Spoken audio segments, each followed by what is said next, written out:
mga problema sa barangay. Aaksyonan ang hinaing ng mga mamamayan. Hiringgin ang tinig ng mga nasa laylayan at bibigyang pugay ang mga programang nakatutulong sa bayan. Samahan si Ka Adrian, ang inyong action man, tuwing araw ng Lunes, Miyerkules at Biyernes, alas 2 ng hapon sa Marinduque News, Lucky 7, Channel 3. Aksyon! Barangay!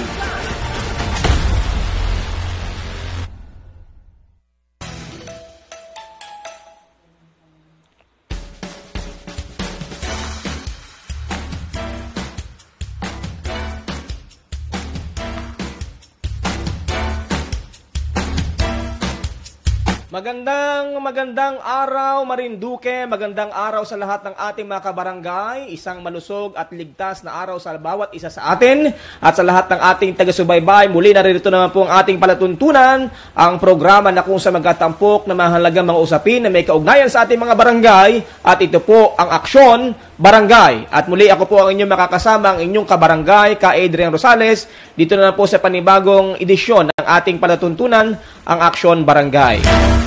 Ayan, magandang araw sa lahat po ng mahigit 200 barangay dito sa ating lalawigan ng Marinduque. Magandang araw Marinduque, magandang araw sa lahat ng ating mga kabarangay sa bayan ng Buwak, bayan ng Mugpog, bayan ng Santa Cruz, Torrijos, Buena Vista at dyan sa aming bayan sa bahagi po ng Gasan. Ano po? At malugod po nating welcome pong muli ang lahat ng ating mga kababayan, ng ating mga kabarangay, maging sa lahat po ng ating mga kabarangay na ngayon ay nasa labas ng ating lalawigan, maging ang ating mga palagian taga-subaybay sa iba't ibang bahagi ng ating mundo na talagang masugid na sumusubaybay sa lahat po ng mga programa ng Marinduque News Network. At ganoon din, binabati po natin na magandang araw ng Miyerkules, o ang bilis ng araw, ano? How many days na lang ay Pasko na, at muli nagpapaabot din tayo ng pagbati ng advance Merry Christmas sa lahat ng ating mga kababayan. Ngayon pong araw ng Miyerkules, ika-10 sa buwan po ng Nobyembre 2021. Ayan, at tayo po na mapanood live dito lamang sa Marinduque News Network at sa Lucky 7 Channel 3, sa mga telebisyon, sa mga bayan po ng Gasan, Buwak at Mugpog. At ngayon pong araw pong ito, muli po tayong magsama-sama sa panibago na pong edisyon ng ating palatuntunan. Ano po, mga programa na kung saan ay tumatalakay sa mga mahalagang usapin sa barangay. May mga tinatalakay po tayo kung may mga issue na dapat talakayin, kung meron po tayo mga dapat napurihan, kung may magagandang mga gawain sa ating mga barangay at mga proyekto. Dito lamang yan sa ating programa ay ating pong apag-usapan. Sabi nga ni Isang Marinduque ay apag-irguhan natin. Ano po? Ayan, at sa mga kababayan po natin na may mga inquiry, may mga katanungan po kayo, or meron po kayong mga gusto pong ipaabot na mga suggestion, o meron po kayong gustong ireklamo, ayan po ang ating hotline number. Makikita nyo sa ating monitor ng ating telebisyon o sa inyong Facebook. Ano po, pwede po kayong magpaabot ng inyo po mga mensahe po dyan. Kung may mga barangay naman po kayo na gusto po nyong i-guest natin sa ating palatuntunan dahil may nakikita tayo magagandang mga gawain ang inyong mga opisyal, o may magagandang mga proyekto na hindi po natatampok, hindi nalalaman ng ating mga kababayan, pwede po natin niyang mapag-usapan dito sa ating palatuntunan. Kung mayroon naman po kayong gustong linawin sa inyong mga barangay official, pwede rin po natin yan dito na pag-usapan sa ating programa. Okay, ngayon, hindi na natin patagalin, ano? At, pero bago lahat, batiin muna natin ang lahat na may mga birthday. Happy born day sa lahat na may mga birthday po ngayon. Mga anniversary, ano? Anumang anniversary yan? Anniversary man yan ng inyong pagsasama, ng inyong kasal. Huwag lang paghihiwalay, ha?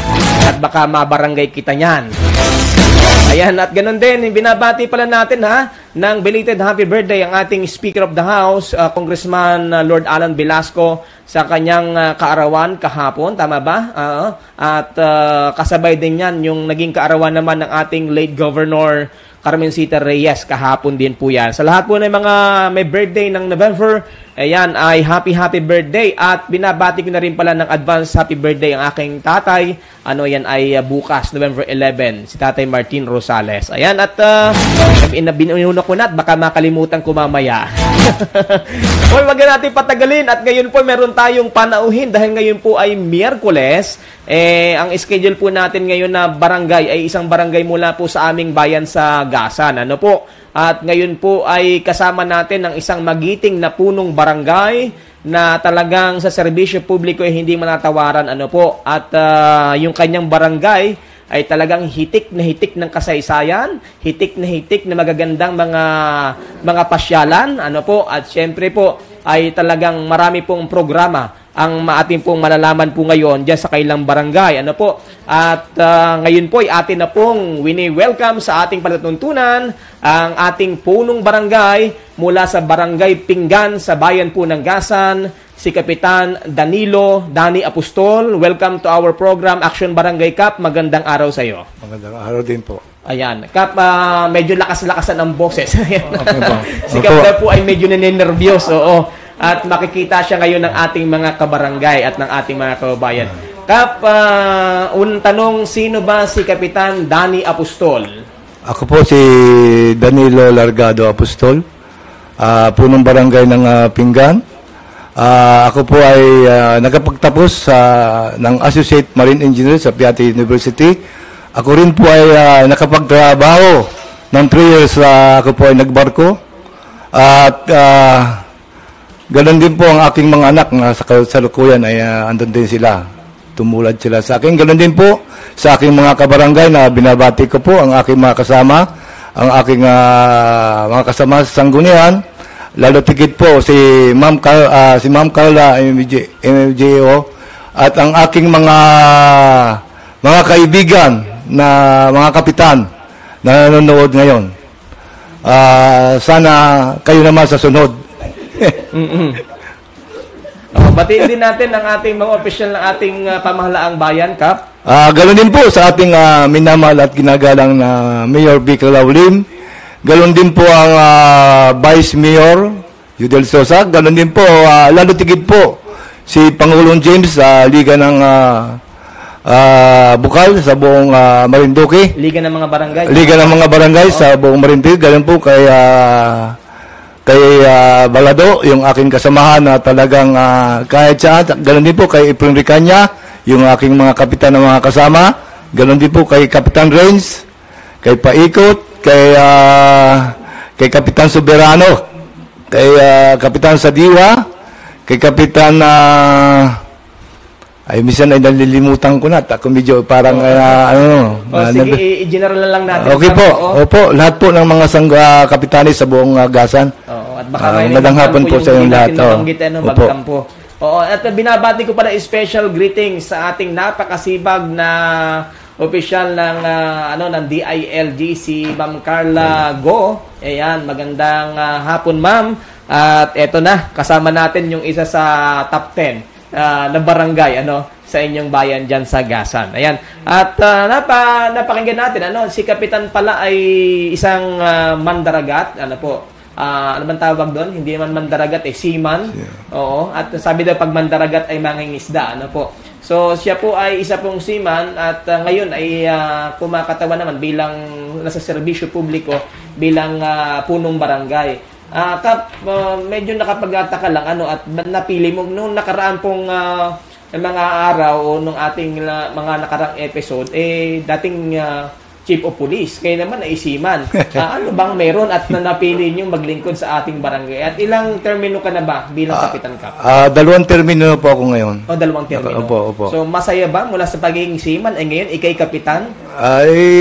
Kahit di po ako naging kapitan ng barko, ay kapitan po naman ng barangay. Ayoko lang naman. Magaling masagot, parang sa showbiz, Kap. Sa bagay, talagang ito'y bahagi po, basta po patungkol sa paglilingkod o serbisyo publiko, talagang masaya. Kap? Opo. At siguro, bago natin itanong iba't ibang mga proyekto sa inyong mga barangay, batiin muna natin yung nanonood po ngayon. Si Mark Ordillano nanonood at si Rosalia Ravino, magandang hapon. Kumusta po sa lahat? Ayan, tinatanong patungkol sa ASF. Mamaya natin sasagutin yan. Si Glenda Villaruel Almonte, binabati ang batch 87 sa Ipil Barangay High School. Talagang pati pagbabati. Sige po, pwede naman kayong bumati sa ating palatuntunan. Ayan, Kap, ipasyal muna natin yung ating mga kababayan, yung ating mga nanunood.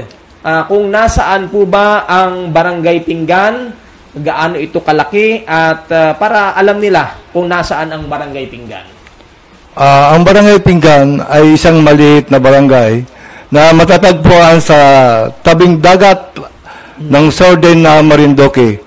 Ito ay sa kabarangay sa bayan ng Gasan na may 7 kilometro ang layo mula sa timog ng poblasyon. It has the Ito adjacent barangay in the mainland and boundaries such as Barangay Bonayo in south, Barangay Dawis in southwest, and Barangay Bakong-Bakong in the northern part of Shorelines, Tablas Street. In the west, it has an area of 3.29 kilometer. Ayan. 3.29 square kilometers. Oo. At doon po sa mga kababayan natin, pakipakita nga Santino sa ating monitor yung island, oo.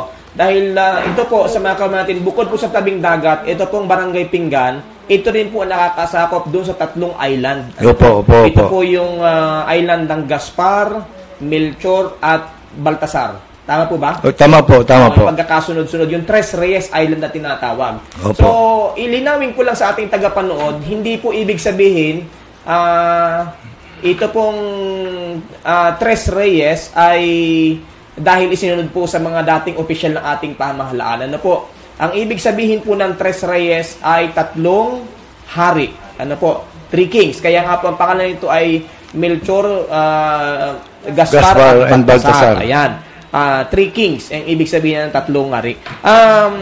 Kap, ano po ba talaga? Kasi ngayon po ay maraming nagtatanong, ang ganda ng tubig sa area ninyo, talagang napakalinis, ano po? Opo. Para malinawan ng ating mga kababayan kung gaano kaganda. Ano ba ang pinagmulan muna ng Barangay Pinggan? Para malinawan ito, education din ito, at para alam din ng ating mga kababayan, ano ba talaga ang pinagmulan ng Barangay Pinggan? Dahil kahit ako, ang alam ko po, Kap, dahil doon sa nakuha na plato doon sa inyong barangay. Pero behind that ay mayroon pa pala talagang totoong istorya kung bakit Barangay Pinggan ang inyong barangay. Go ahead, Kap. Okay. Ayon sa mga lokal na tao, ang mga kakaibang pangalan ng barangay ay nagmula sa mga chitons na isang primitive mulusok na masaganang matatagpuan sa mga bahura ng lugar na noong panahon na iyon. Tinatawag ang mga lokal na tao ng mga chitons bilang pinggan-pinggan. Ayan. Dahil ito po ay Kap, i-correct lang kung ako'y mali. Dahil ito pong Chitons Molos ay kurting pinggan. Opo. Kaya siya ay pinggan-pinggan. Nakikita natin sa screen ngayon. Ang tawag dito ng mga lokal na mga sinaunang tao sa inyong barangay ay pinggan-pinggan. Opo. Ayan. So, ang original palang pinagmulan po nitong Barangay Pinggan ay hindi po yung plato. Ano po? Before pa natagpuan yung mga plato sa inyong barangay, ay mayroon na po talagang pangalan itong pinggan-pinggan, which is ito po yung tinatawag na tawag dito na mga chitons na mollusk, ito po yung isang uri po ng shellfish ba? Tama ba ito? Parang shellfish? Opo. Oo. Na parang pinggan ang hugis niya, pero medyo pahaba. Medyo pahaba. Oo, parang bandihado. Bandihado. Oo. At doon nagsimula, kaya tinawag, dahil marami daw po sa lugar ng area na ito ng Barangay Pinggan, na ganito nung una. Pero hanggang sa kasalukuyan, ayon doon sa mga lokal dito, meron pa rin ganyan doon, na nasa mga batuhan, sa mga bahurahan. Ano po? Opo. At yan po yung original na talagang pinanggalingan nitong Barangay Pinggan. Pero nung 1980, Kapitan, ano po yung natagpuan nga nung 1980? Noong September 1980, isang makasaysayang pangyayari ang nilathala sa dagat pagitan ng Barangay Pinggan at ng Sitio Pulo sa Gaspar Island sa lokal na kilala bilang Puntod. Isang hapon, isang lokal na mangingisda mula sa Pulo, ang nangangalang Antonio Rolyoque, ay hindi sinasadyang makakita ng mga manininda ng China, paninda ng China na maayos at masalansan sa ilalim ng dagat na may lalim na 20 talampakan ang lalim. Ito Kap yung ito yung isang mangingisda na nakasisid nitong isang lubog na galyon. Opo. Diyan sa inyong area na ito nga po do sa ating mga kababayan, ilang artifacts po nito ay naandyan ngayon. Ayan, nakikita natin sa screen. Ilang artifacts na ito ay naandyan ngayon sa ating National Museum dito sa bayan po ng Buwak. At yan po mga pinggan na yan ay dyan nakuha sa pagitan ng Barangay Gaspar na yan. Unang island sitio, island ng bahagi ng Barangay Pinggan, yun yung Gaspar. At ito nga po ay hinukay sa buhanginan at doon po nakita yung mga kayamanan. Bukod po sa pinggan ay meron po mga plato, tasa, mga platito at iba pang mga banga na natuklasan sa nasabing area na ngayon nga po ay pinipreserve na yung ilang mga bahagi po niyan dito sa ating po National Museum. Ayan. At ngayon malinaw na po na hindi po yung nakuhang plato dahil hindi lang naman po plato yung nakuha doon ang nakuha din po doon ay may mga platito, mayroon po mga banga. Kaya hindi po ang pinanggalingan po ng Barangay Pinggan na pangalan ay yung pong nakuha doon ng mga artifacts. Kundi yun pong originally, yung pong mga lokal na tao po doon ay may talagang pangalan na o pagkakatawag dahil nga po dyan sa shellfish na yan o mollusks na yan na pinggan-pinggan na tinatawag po nila. Ayan. At napakaganda na nalalaman natin sa magitan ng ating programa yung mga istorya ng mga barangay na ating itinatapok sa ating palatuntunan. Hindi lamang ito paghahayag ng mga programa ng ating pamahalaan, kundi na-educate din tayo doon sa mga kasaysayan ng mga barangay na ito. At ano ba ang pangunahing kinabubuhay Kap doon sa inyong barangay? Matanong ko lang po. Pangingisda po. Oo. Meron din ba kayong agricultural doon sa area? Meron din po. Kasi Opo. medyo ang inyo palang land area ay nasa 328. Oo. Po. Ilan ito? 328 hectares. Oo. Sante, okay na yung ating audio? Oo. Ayan. Sige, at i-adjust lang natin. 328 hectares. At meron kayong population na umaabot ng 1,000. Ito ay voters lang. 1,672 voters. Voters. At may population kayong 2,724.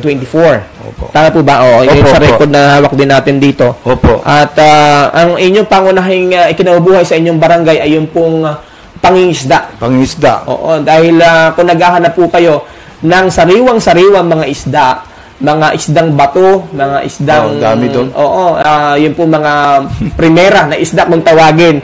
Ay, sabi ko nga, dyan lang kayo mapunta sa pinggan. Oo. Pulahan. Oo, at ako naman ay talagang, ang target ko lagi pinggan. Pinggan na luto na yun.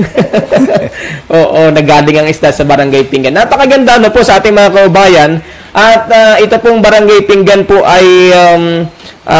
talagang may yung geographic location nito ay talagang malapit po sa dagat at may mga pangunahin nga po ditong kinabubuhay itong pagdadagat at sa ngayon po ay parang ito na rin po ay tinitingnan na rin yung turismo. Kap? Opo, tama po yun. Isa na rin po sa tinitingnan po dito na magiging source din po ay yung turismo. Ayan, napakaganda po nung area na yan. Talagang diving site din po ito. Kaya nga ngayon po may mga programa ang ating pamahalaan to preserve the islands of the Barangay Pinggan and also the coral reef at may mga programa din diyan ang pamahalaang barangay para nga maprotektahan po ito. Kap, sa ngayon meron kayong 38 na ilan itong inyong meron kayong ilan po itong inyong halal? Yung regular na halal pala ito, kasama na yung SK Maysham. Nasa 38 ang inyong... lahat po. Lahat-lahat na? Opo. Kabilang na yung inyong lupon, Opo, kasama po. Oo, dahil medyo... Paano, alin ito po bang Barangay Pinggan? May separate po ba na sitio ito? Ito palang Gaspar? Kasi nakikita ko po, pag natatanawan po natin, ay parang may mga nakatira po dito. Doon po sa Gaspar ay kasamahan po ng sa mainland po yan. Isa lang po yan. Pero meron Sitio Gaspar lang. may sitio. Sitio po Sitio ito. Gaspar po. So, ibig sabihin, merong naka-assign na kagawad dito. Meron po.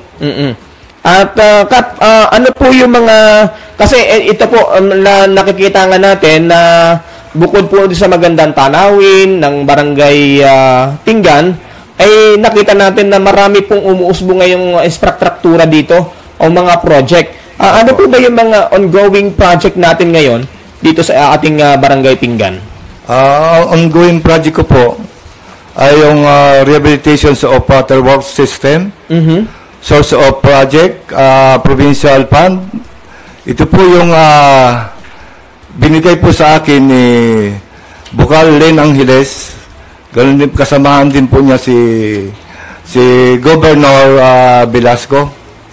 Yan po ang nagbigay sa akin po ng project sa water works system. Target beneficiaries, constituent. Yun po. At ito po ba ay nasimula na po o paano po ang... sa Monday po ay magsisimula na po sila. Oo, pero naka-award na ito sa inyo? Opo, naka-award na po. Pumunta po sa akin yung Engineer Soberano. Pinabati ko rin po. Mayroon ba tayong target na budget dito? Magkano po yung na-download sa inyo? Sa akin pong pagkakalam ay humigit kumulang sa 600,000. Doon po. Pero meron na po kayong existing na patubig? Meron na po. Meron na po. Ito lang yung improvement? Opo. So, napakaganda nito sa isang barangay na napakahalaga bukod sa kuryente at mamaya, ang alam ko pati sa kuryente, meron din kayong project. Pero ngayon, nabanggit niyo sa patubig, napakaganda nito sapagkat napakahalaga ng tubig sa isang barangay. Sabi nga, pagka ang isang barangay may maayos na water system, ay tandaan na umuunlad ng isang barangay. At isa pa sa nakikita natin ngayon ay yung mga tapos na ng mga proyekto po ninyo, laki ng improvement doon sa mga nakaraan na pagpasyal ko diyan sa inyong barangay. Ano po ba yung mga finished project na ngayon ay napapakinabangan na ng ating mga kabarangay diyan sa inyong barangay sa Pinggan? Ito po construction of evacuation center, multipurpose hall. Source po ng project ay galing po ito sa provincial fund noong 2017. Ito po ay galing kay Nanay Carmencita Reyes, yung namayapa nating gobernador. Ito po ay ang budget po nito ay nasa 4 million. Kaya alam ko po yan dahil lagi po siyang pumupunta sa amin sa Barangay Pinggan at binibisita po niya yung pinapagawa niyang project sa aming barangay. At bukod po dito, ayun po bang mga lote po ninyo ay talagang pag-aari na ng inyong barangay? Opo.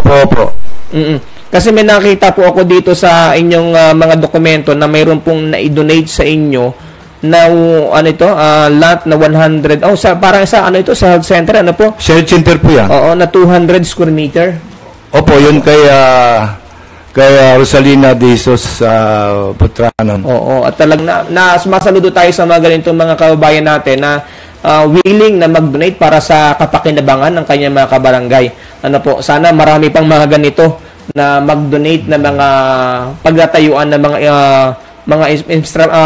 mga proyekto ng ating pamahalaan o yung mga building na kung saan ay pakikinabangan ng mas nakararami. And also, yung po bang health center nyo ay tapos na, Kap?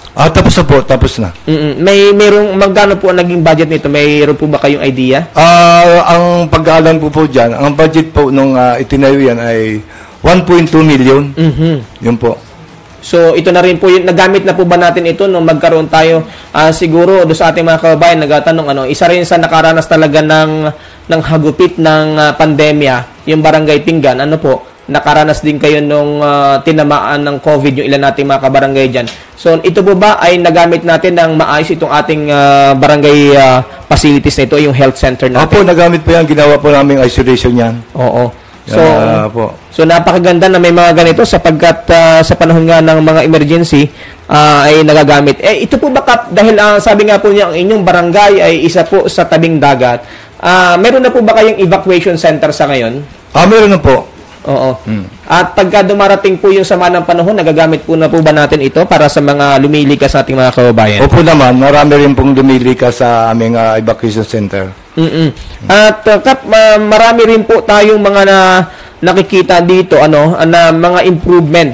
Actually, nakita ko po sa inyo nung napapasyal po ako na ang ganda't kitang-kita ng buong paligid. Hindi dahil hawang-hawan kundi kitang-kita na ninyo dahil nagulat ako. Pati pala yung pagparada ko kitang-kita dahil installed na pala kayo ng high definition CCTVs. Opo. Kailan po niyo ito na-purchase, Kap? Itong CCTV ninyo? Noong 2020. Barangay General Fund po. At hindi po niya tatanong mga kababayan, ang Barangay Pinggan din po, ang kauna-unahang barangay, isa sa kauna-unahang barangay na kinakitaan ko nung kalalabas pa lang ang chariot. Opo, bumili po kami yan. Sabi ko, galing naman itong barangay na ito at meron silang sariling barangay patrol, yung chariot. Kasi yung ibang mga barangay noon, ang nakikita ko, ang pinag-atsagaan nila yung mga lumang mga multicab noon pang una. Tapos kayo po nagkaroon ng chariot na ganito. Ito po ba ay isa nang galing? Kasi alam natin ngayon, may mga chariot na donated na ni Congressman. Po?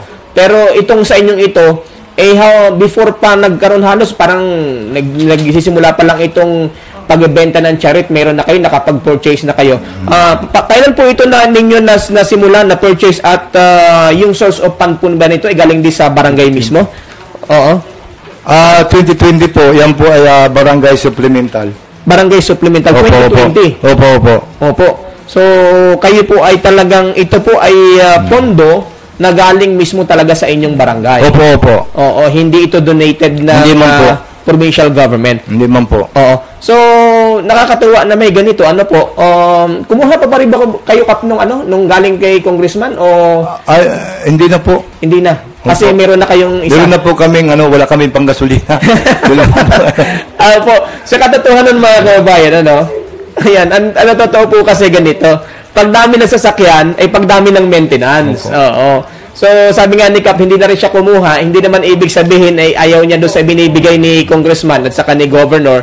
Ang ibig sabihin po ni Kap dito, meron na po silang existing na sasakyan na baka naman at the end of the day, mamroblema naman sila sa maintenance at saka sa krudo. Aminin natin to, pagka ang kababayan natin nakakita ng maraming sasakyan, ay maraming nagapanghiram, hindi naman sa natin ating mga kababayan, syempre, yun ay sasakyan naman ng gobyerno, hindi naman pwedeng ipagdamot yan, kanya lang ay talagang medyo, alam naman natin ang katotohanan, na pagdating sa maintenance, yun ay kinakailangan dumaan din sa supplemental budget. Opo. At minsan pag hindi naka-align yan, kaya po maraming mga sasakyan, ang makikita natin ngayon na nakatenga, mga service ng mga barangay, ng ibang mga government agencies, dahil pag nagkaroon po ng trouble, nagkaroon na po ng sira, at kinakailang i-maintenance at hindi po nakasama doon sa supplemental budget, napapabayaan na natetenga na hanggang sa, nasira na at nabulok. Pero kay Kapitan, nag-usap nga po kami nung nakaraan, sabi ni kung ako'y kukuha pa, baka hindi na namin matugunan, lalong mas malaki ang problema, mapabayaan namin yung mga sasakyan na yan na supposed to be ay dapat ay magamit ng maayos ng ating mga barangay. Ayan. At nakakatuwa, Kap, na may ganito kayong mga project sa inyong mga barangay na ngayon ay napakinabangan na rin po ng ating mga kababayan. Teka, tanungin din lang natin kasi nakakapag-purchase kayo ng ganito na mga project. Siguro ang tanong gaano ba kalaki ang income ng inyong barangay at nakakaya ninyo na bumili ng ganito? Oo. Siguro mayaman ang Barangay Pinggan. Siguro may perlas dyan sa Barangay Pinggan. Oo, Kap. Ano ba at gaano ba kalaki yung pong inyong era na ngayon po kung tawagin ay nata? Nasa 3 million. Basta na yun? Ayan. 3 million. 3 million 44,000. Ilan ba? 3, ka ha? Meron akong hawak ito. Mga 3.2 ba? 3.2. Ganyan. Ayan. Ito po yung talagang lang po ninyo. Wala pa po dito yung ibang mga assistant, 3,444,358. Ayan. May hawak po tayo dito, binigyan tayo ng kopya. At ito ay ito po yung isang buong taon yung cap na budget, ano po? Opo. At dito sa 3 million na ito, na hati-hati po kasi ito kung saan nanggagaling, yung meron silang income dito from tax revenue, barangay tax revenue, barangay clearance, water works. Hindi ko na abanggitin kung magkakano yon. At baka magulat kayo sa hindi sa sobrang laki ha, sa sobrang liit. And syempre may mga download din na mga budget dito from the national government, tama ba? May mga download din ng mga budget na nanggagaling din siyempre sa ating national government. And also, ito na yung tanong, dahil minsan, ito ang tanong, lalo na pagka, katulad ng Barangay Pinggan Cup, pagka nagkakabagyo, ay talagang kayo nakakaramdam ng hagupit ng bagyo, at talagang kinakailang ayudahan ninyong inyong mga kabarangay. So, magkano ba ang talagang budget lang para sa mga ayuda, sa mga disaster? Dahil kung 3,444,358 lang ang inyong nata o inyong IRA. So ang alam natin diyan 5% lang 'yan ang napupunta sa calamity. Kung ito ay 5%, tama ba itong computation natin? Almost 160,000 lang. Opo. Oo. Yung naka-allocate doon sa 5%. Opo, tapos hahatiin pa yun sa 70. Yung 30% ng 160,000, gagamit ba tayo ng calculator dito? Para maintindihan natin. Sa ating mga kabarangay dyan sa Pinggan, para maintindihan ninyo, dahil baka inapaghanapan nyo sila kapitan kung saan napupunta, ay ganito lang po pala kalaki yung naka-allocate ayon sa batas, ay sa 160,000, times, ilan yan? 30%. Times 0.03. 30%. Nasa 40,000. 40,000 lang ang supposed to be nakaalat para doon sa mga tawag dito, ayuda ba? Hindi.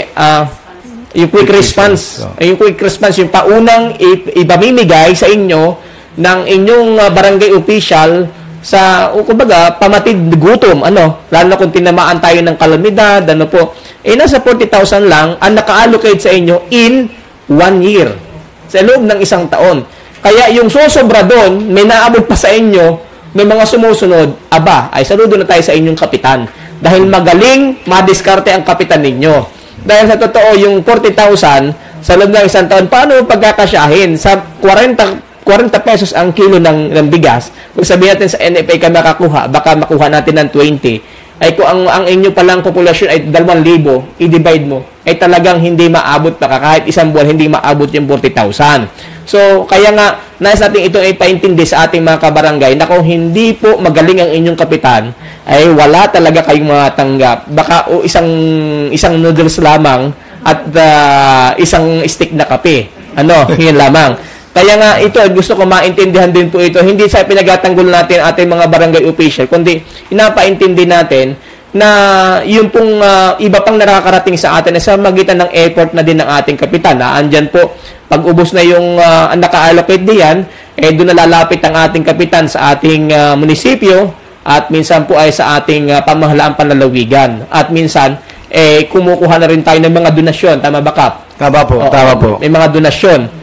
At siguro naman, wag naman yung kasobrahan ng paghingi, ha? At baka ang nahingan pala, ubos na yung laging anak ni Kapitan na nagbarko din yata.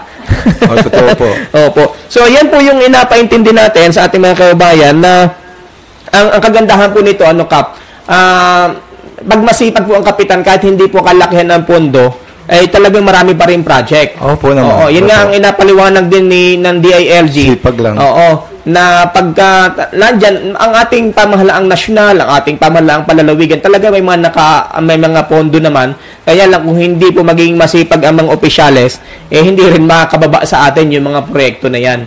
Opo. At yan yung ating pong pinapakita po sa ating palatuntunan kung saan gusto nating ma-recognize din ng ating mga kabarangay na hindi rin po basta-basta ang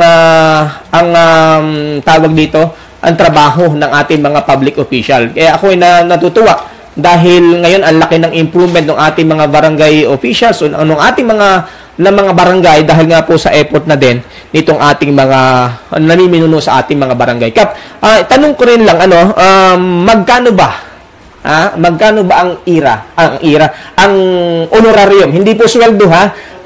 Honorarium po ang tawag doon po sa natatanggap na pakonsuelo doon sa mga elected barangay officials at saka sa inyong mga volunteers.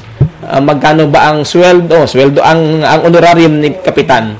Ako po ay 6,600. Oo. Ang honorarium ko po sa isang buwan. Ayan, 6,600. Kap, ito po ba ay aprobado ng sino po ba nag-a-approve dito? Dahil yung ibang mga barangay, mas maliit. Meron ako na interview, 3,500 lang po yung honorarium nila. Ito po ba, sino po nag-a-approve ng inyo pong salary? Oo, ang budget po ba? Opo, budget. Nasa budget. Ayan, at hindi rin naman po basta-basta yung trabaho ni Kap. Dahil sa totoo lang po mga kababayan, pag laki ng nasa sakupan mo ay pagdami din ng iyong mga problema, lalo't may island barangay ka, at paano mo ito na monitor. Kap, isa rin po sa tanong natin, ano po ba yung mga special projects po nyo ngayon? Balikan ko lang yung mga proyekto mula sa napag-usapan nating budget. Magkano po ba yung, ano po yung mga special project ninyo sa inyong barangay ngayon? Yung dati pong special project ko, yung sewage dryer, at saka solar-powered pressure, solar lamp, fishing boat, solar lamp for household, sewage modules and materials, ceramic filter. Yan po ang ating yan po ay source ng project ay Department of Science and Technology, DOST Fund. Target beneficiaries, Gaspar Island constituents. Samahan ng mga maliliit na mangingisda sa Gaspar. Ito po bang bakit po kayo merong sewage dryer? Meron na po ba kayong proyekto na seaweeds o pagtatanim ng seaweeds sa inyong barangay? Opo, sir. Sila po ay nagtatanim dito sa Gaspar. Meron din po sa mainland na nagtatanim po din sila ng sewage. At nakita ko rin po doon sa inyong project na ito, meron po kayong magandang toilet sa Gaspar, meron po kayong mga solar system po doon sa Gaspar. Sino po bang beneficiary po nito? Yung sa toilet po ay galing po yung kay Nanay Carmencita. Pero ang gumagamit po ba nito ay yung mga mamamayati doon o yung mga turista na tumatawid sa inyo? Yung mga mamaya at turista, magkasama po. Ayan. So, sa ating mga kabarangay, ayan, nakikita po natin, yan yung public CR. Yan po ay nasa Gaspar, at yan ay funded pala ng national government. At ang Gaspar po kasi ay isa po sa dinarayo na po ngayon ng ating mga kababayan do sa mga late tuners po natin na ngayon na po nakapanood. Ang Barangay Gaspar po ay isa sa napakagandang pasyalan. Kung kayo po ay gustong maligo, family bonding, mayroon po kayong date, sa gusto nyong i-date, ay maganda po dyan. Ang overlooking po at yung pong ang ganda po ng background at yung main island, makikita po nyo, ang linis po ng tubig. Ayan, lumalangoy pa ang aming kasama sa Marinduque News. Talagang kitang-kita yung ilalim, So, ganyan po kaganda, crystal clear yung tubig at napakalapit lang po niyan, sa ating mga kababayan. Isa po ito sa tinatarget din po ng Department of Tourism na talagang i-develop at i-promote, itong, hindi lang po itong Gaspar Island, may mga white sand pa po dyan at sa likod po ng Gaspar, meron pa rin po sa ibang bahagi pa rin po ng pulo ay talagang napakaganda po nitong barangay, mga barangay island na ito o itong mga Sitio Islands na ito ng Barangay Pinggan. Bago lahat, batiin po muna natin si Iya Seco, nanonood po ngayon. Pakibati po ng 63rd wedding anniversary ang kanyang magulang na si Tio Indong at Senay Seco. Ayan. At salamat sa manonood ha. Pakishare po itong ating talakayan ngayon. Ang ating pong guest ay ang barangay kapitan ng Barangay Pinggan sa bahagi po ng Gasan. Kap, bukod po doon sa seaweeds, ano pa po yung mga special projects po ninyo na may kinalaman naman dito sa ating turismo. Lalo na po dito sa area po ng tatlong island na ito. Ano po yung ginagawa ninyo ngayon na makakatulong po sa ating turismo? Okay, yung construction po ng magiging evacuation center, ito pong repair and maintenance ng covered court. Kasi sila po ay kung sakali na pwede silang sumilong. Kasi ang plano ko po ay pag nagbukas na po ang ating tourism sa Gaspar, diyan po sa sila para may ibig sabihin ay sisilungan sila. Dahil minsan po tapos kumpleto po ang CR doon, may mga CR din po kami. Meron po kami talagang sa tourism po doon building, meron po kami doon para po sa tourism 'yon. Opo. Yung sa phase 2 po. Opo. Itong sa phase 2 po, evacuation center, multipurpose hall, phase 2. Ito po ay source of project, municipal fund. Ito po ay galing kay Mayor Vicky Laulim. Ito po ay nakakalaga po ng 4,100,000. Yan po ang budget niyan. Siguro po mga third week, ito po ay umpisa na. Dahil tapos na rin pong itong ibidding. Kaya ako po ay nagpapasalamat sa aming mayor dahil nabigyan po niya ako ng isang covered itong evacuation center. Opo. At saan po ito planong ilagay nyo, Kap? Doon sa tagiliran ng aking barangay hall, doon sa katabi mismo, na para kung titingnan natin ay medyo malaki na, para parang munisipyo rin na rin ng pamalaang barangay ng Pinggan na maganda. Oo. At saka at the same time siguro kung yan ay malaki, pwede rin yan yung lahat ng mga tatawid natin dyan na mga turista. Pwede dyan muna sila mag-standby. Para mas safe, At alam na natin, noong pong wala pa po tayong pandemya, isa po sa dinagsa ng ating mga kababayan, ng mga local tourist natin, itong Gaspar, At napakalapit lang ito. Almost ilang minutes lang ito, Kap, pag pupuntahan natin? Almost 45 minutes. 45 minutes. Okay. Pag mabagal lang yung natakbuhin.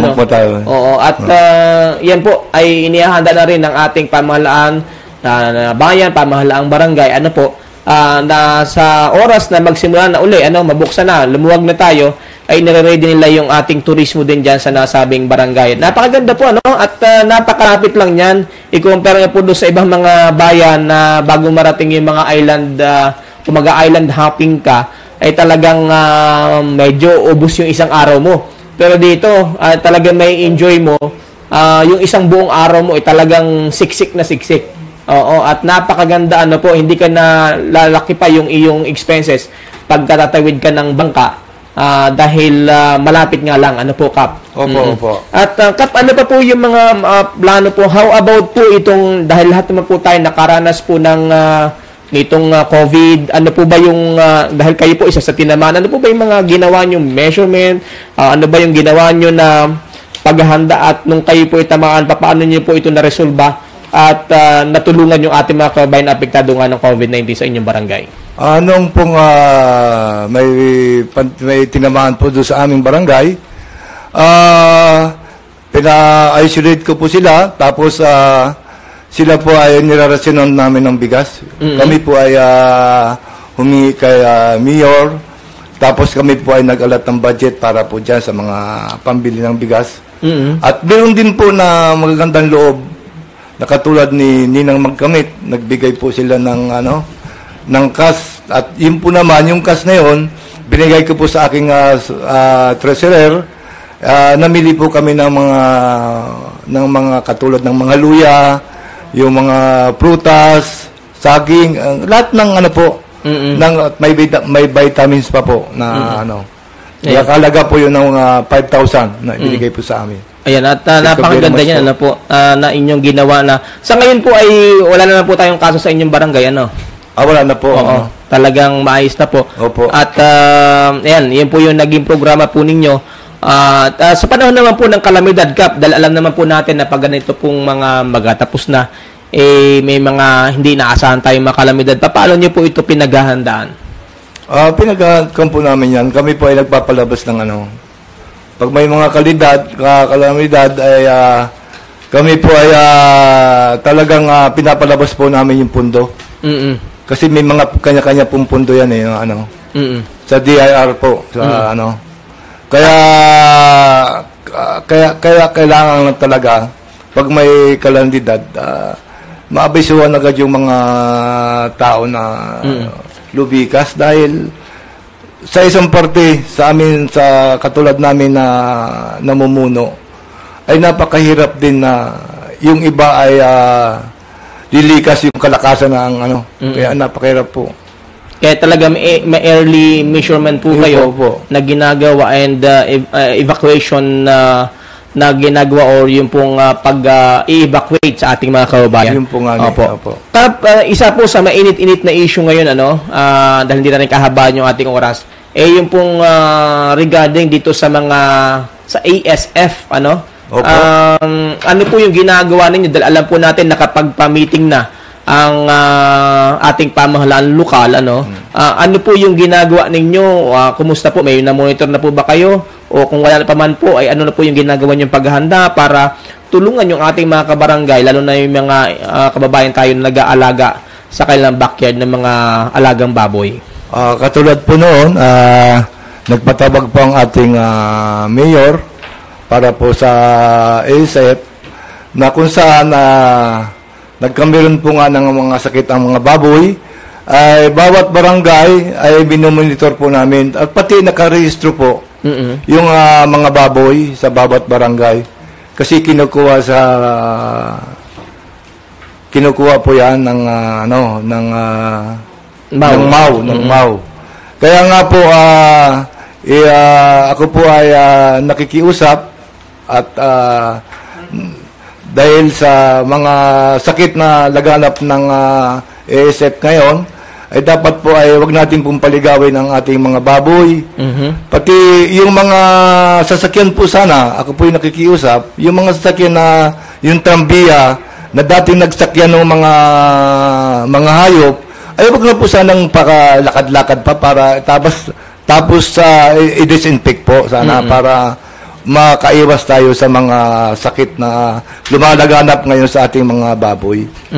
Tama po, Kap, dahil yan din po aking natatanong sa ating mga kinaukulan dahil alam na po natin na yung ASF ayon sa pag-aaral ay dumidikit yan doon sa mga goma, sa mga tsinela, sapatos, mga gulong, At lalo na kung yan, sabi nga po ninyo, yung mga trambiyan na pinagsakyan o posibleng pinagsakyan ng isang infected na baboy ay pwedeng meron pa rin yan na namamahay dyan na virus o na bacteria at dapat talaga ma-disinfect yan. So, sa monitoring po nyo ngayon, kumusta na po? Malaking bahagi na po ba ng ating mga kabarangay na may alagang baboy ay nagparehistro na? Sa akin pong pagkakalam ay marami na po. Dahil kumukuha pa sila ng clearance sa barangay para makapagparehistro sa MAU. At sa ngayon, Kap, alam po natin na lahat naman po tayo ay kumakaharap sa ngayon magkapasko, talagang marami na kinakaharap po tayo. Pero sabi nga, hindi naman po hadlang yan para gawin natin yung ating obligasyon sa serbisyo publiko. So sa ngayon po, ano po ba yung mga solusyon na inyong ginagawa sa budget, sa community, sa calamity, sa pandemic at itong sa ASF? Ano po yung mga plano po nyo na gawin para po mas may isakatuparan po ninyo ito tuloy-tuloy yung inyong serbisyo publiko? Parang ang sana ay mag-budget para bigyan ng pundo kung saan pwedeng makakuha para naman maiwasan yung mga lumalaganap na sakit na ASF. Kaya nga po yung mga tao po ngayon ay medyo malungkot po, yung lalo tigit yung may mga maraming alagang hayop, na kung saan ay nag-iisip sila, baka yung kanilang mga hayop ay tamaan, ay tapos ang laki ng gastos, tapos talagang dapat ay meron ding ayuda ang mga gobyerno sa kanila para kahit paano ay maibsan naman yung kanilang mga masama loob na ay mahirap po talaga. Talagang sa totoo po, marami talagang nasa manang loob, Kap, dahil kumbaga marami tayong kababayan na inaasahan na ngayong Pasko ay kahit po tayo dinaanan ng pandemya ay medyo sasaya-saya dahil marami nag-aalaga ng baboy na nakalaan na sa Desyembre. Pan-Desember. Pan-Desember, mapambenta o kay katayin at pagsalo-salunan ng ating mga kabarangay. Pero yun nga, medyo malungkot po ito. At hari nawa nga ni po ay hindi na ito kumalat pa. At makiisa yung ating mga kabarangay dito sa mga measurement ng ating mga official, At kung alam niyo na yung isang barangay ay infected na, ay iwasan na po natin na maglabas-masok, tama po. At kung kayo naman po hindi maiiwasan, halimbawa ay naglalako ng isda, na taga-Pinggan, kung mayroon man, ay kung napapasok po kayo sa mga infected areas na apektado ng ASF, ay kayo na mismo ang mag-disinfect ng inyong mga sasakyan, ng inyong mga gulong, dahil ito po ay napakasimple na pakikibahagi, pero sa ganitong bagay, naiingatan natin hindi lang yung ating mga alaga, kundi yung pong alaga din ng ating mga kabarangay. Kap. Opo, tama po yun. At sana po ay maintindihan din ito ng ating mga kababayan. Itong laban na ito ay hindi laban din ng ating mga barangay official dahil unang-una, Kap, ay kayo po talaga yung frontliners sa COVID-19, kayo din yung isa sa frontliners dito naman sa paglaban sa ASF. Dalawa po yan. Oo, dalawa yung nilalabanan ninyo.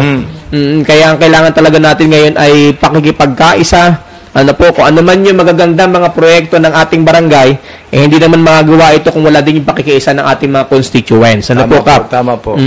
Kaya, ayan, napakaganda ng ating naging talakayan po ngayon. Medyo kulang lang talaga yung ating oras din, Kap. Opo, sige. Pero sa mga susunod po na mga pagkakataon, ano pa man yung development sa inyong barangay, lalo na siguro pag nagbukas na itong turismo natin, ay muling maimbita natin si Kap dito para ilatag kung ano naman yung kailang magagandang mga proyekto regarding naman sa mga improvement. Siguro tapos na yung mga ongoing projects ninyo at yun naman sa turismo, yan ang ating paghahandaan naman dito sa ating Barangay Pinggan na one of the tourist destination ng ating mga kababayan lokal man at iba po ay minsan po may mga foreigner na rin nakakarating dyan sa area na yan. Ayan.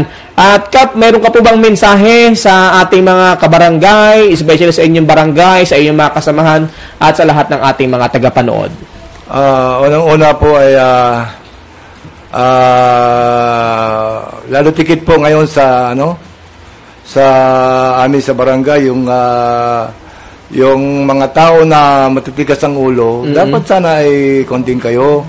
Yung makisama naman kayo dahil hirap na rin kami sa pagsasabay, lalo tikit sa mga walang face mask. Talagang kami mismo sa barangay ay hindi na namin alam ang gagawin namin. Kaya ako po ay nakikiusap sa inyo, pakisamahan na lang po tayo. Mag-ingat po tayo, ayaw po natin tayo ay magkameron ng sakit. Ang mensahe ko pa po sa mga kasamahan ko po, sana po ay pag-ibayuhin pa natin ang ating magsikap po tayo para mapaganda pa po muli natin ang ating barangay para sa ating mga mamamayan. Sana po ay magsama-sama tayo para wala yung samaan ng loob. Trabaho lang po ito sa barangay. Kaya nga po tayo po ay ako po ay nagpapasalamat sa inyo, lalo tikit doon sa mga guro din na talagang nakikisa sa amin sa sanggunian, yung aking mga kasama ng mga kagawad, treasurer, secretary, BNS, lahat na po ay kayo po ay aming binabati ng sana po ay magtulungan po tayo. Lalo tikit ay ngayong pandemic, dapat magkakaisa po tayo. Pili mo mati. Binabati ko po yung aking kapatid na nasa Paris, si Emma Apostol. Ganoon din po sa aking kapatid na nasa New Zealand. Ganoon din po sa aking mga anak na nasa barko ngayon, 3. Sana ay ingat lang kayo palagi. Ayun lang po at maraming salamat. Ayan, at maraming salamat, Kap, ano? Okay. Ayan, hindi po natin nabanggit pala, ang Barangay Pinggan ay isa po sa top 10 doon sa na-awardan ng DILG Gasan, ano, dahil sa napakaagap na compliance nila doon sa mga hinihingi ng ating kagawaran ng DILG. Congratulations, Kap, at sa inyo mga kabarangay. At basa muna tayo bago tuluyan tayo magtapos sa ating palatuntunan. Basahin muna natin itong mga pagbati ngayon. Hello to Ana Risa Saludo Solo, Ernie Ricaldo Rodriguez watching from Caloocan, Ronald Piña Verde. Kubot man din ang tawag niya. Kubot daw. Oo. Iya Seco, ayan. At sino pa ere? Si RM Tribor, Rob Narito, si Rosaline De Villena, proud BHW ng Barangay Pinggan, aba nanonood. Thank you, DJ. Ayan, at sa inyong family. At totoo po, DJ, nakakasama po talaga ng loob. Alin, yung mga pasaway, nakakasama ng loob. Yung sa baboy, oo, nakakasama ng loob. Oh. Naintindihan natin yung ating mga kababayan na aplikado ng ASF. Rosalia Ravino, magandang hapon po sa inyo. Ayan, at tungkol sa ASF, ayan, at ang paghahanda nga po ay ginagawa ng ating mga opisyal, gaya po na nabanggit ni Kapitan, ay sabi nga niya, nakikiusap siya na magkaisa. Ano po? Ang bawat isa sa laban na ito, laban naman sa ASF. At sa lahat din po na ating mga kababayan na nanonood sa ating mga partner Facebook page, sa Marinduque Netizen, sa Proud to be Marinduqueño, at sa iba't iba pa mga Facebook page, ano, dito sa ating lalawigan, sa Marinduque ngayon, sa Gwapong Marinduqueño, and of course sa ating community, sa Marinduque News Community, ayan, at sa ating mga admin dyan at moderator, magandang hapon po. At sa lahat ng ating tagapanood sa Lucky 7 Channel 3, magandang hapon. At sa ating mga kabarangay, magandang hapon po sa inyong lahat. Sa ating mga kababayan sa ibayong dagat na nanonood, dyan sa Amerika, sa Canada, sa Europa, sa bahagi ng Australia, mga kababayan natin sa Middle East at dito sa Southeast Asia, magandang hapon po. At muli po, nagpapasalamat po tayo sa isa na pong pagkatanghal ng ating palatuntunan. Ang bilis lang ng oras, 1 oras na pala tayo mahigit sa ating programa. Ayan, at maraming salamat din po sa lahat ng ating mga kababayan nagsipag-share, nagsipag-like ng ating programa ngayong hapong ito. Binabati rin natin syempre ang ating mga kasamahan sa DILG, ang mga taga-suporta po natin sa mga liga ng barangay sa Gasan, liga ng barangay sa Buwak, at ibang mga liga ng barangay dito sa buong lalawigan ng Marinduque, at sa presidente ng liga ng mga barangay kay Kapitan James Martiling. Ayan, muli po tayo po ay nagpapasalamat sa isa na pong edisyon ng ating palatuntunan. Maraming salamat din po sa ating mga kasama sa Marinduque News Network. Mamaya wag po niyong kaliligtaan, balitaan sa sentro ng Pilipinas, alas 4 hanggang alas 5 po tayo ng hapon. Yung ating balitaan sa sentro ng Pilipinas, mga local news po natin, regional news at mga sariwang mga balita na may kinalaman sa ating lalawigan. Muli sa pangalan po ng buo ng Marinduque News Network, sa pangalan din ng ating managing kasama, kay Kapitan Danny Apostol, kay Sek, kay Tres, kay Ginang, pangalan ni Ma'am? Oo. Lorna Machete, ganun din po kay sa Apostol. Yun pala ang may bahay ni Kapitan. Oo, at ganun din sa lahat po ng kagawaran ng Barangay Pinggan. Maraming salamat po sa ating program director, si Mark Cesar Ola. Ganun din si Santino Latorena, ang ating assistant director, tumatay din ngayon technical. Kay Maki Nardo sa ating research person, at ganun din sa ating provincial information officer, kay Sir Romeo Mataak Jr. Muli po tayo nagpapasalamat, at sa Friday, muli po tayo nagsama-sama sa panibagong edisyon ng ating palatuntunan. Ito po ang programa may kinalaman sa ating mga programa sa barangay, at ako po ang inyong nakasama, ang inyong pong kabarangay Kay Adrian Rosales, dito lamang sa Aksyon Barangay. Isang ligtas na araw, ingat po tayo, mabuhay po kayong lahat. Sisiyasatin ang mga problema sa barangay. Aaksyonan ang hinaing ng mga mamamayan. Hiringgin ang tinig ng mga nasa laylayan at bibigyang pugay ang mga programang nakatutulong sa bayan. Samahan si Ka Adrian, ang inyong Action Man, tuwing araw ng Lunes, Miyerkules at Biyernes, alas 2 ng hapon sa Marinduque News, Lucky 7, Channel 3. Aksyon! Barangay!